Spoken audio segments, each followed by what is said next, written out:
Terima kasih Anda masih bersama kami dalam Aceh hari ini. Saudara, makanan khas Aceh sangat terkenal dengan bumbu rempah-rempahnya. Itu dikarenakan masakan Aceh banyak yang mengadopsi resep makanan India yang kaya akan rempah. Salah satunya bubur kanji rumbi, yang mana setiap bulan suci Ramadan warga menyediakan menu untuk berbuka puasa sebagai menu favorit. Berikut informasi selengkapnya.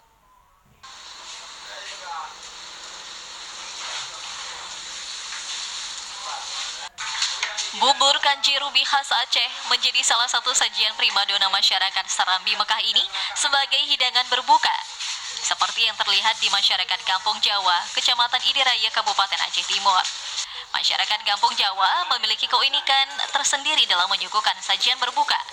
Meski baru tahun ini memasak kanji, namun kali ini mereka memasak rubi setiap harinya hingga akhir puasa. Rencananya, penganan ini akan dibagikan bagi ratusan kepala keluarga di Kampung Jawa yang ada di 5 dusun. Mereka mulai meracik kanji rubi ini sejak pukul 14 siang hari hingga 16 waktu Indonesia Barat. Selain untuk dibawa pulang oleh masyarakat, kanji rubi ini juga dihidangkan di masjid yang khusus disajikan bagi umat muslim yang ingin berbuka puasa. Dari Aceh Timur, Said Maulana, TVRI Aceh melaporkan.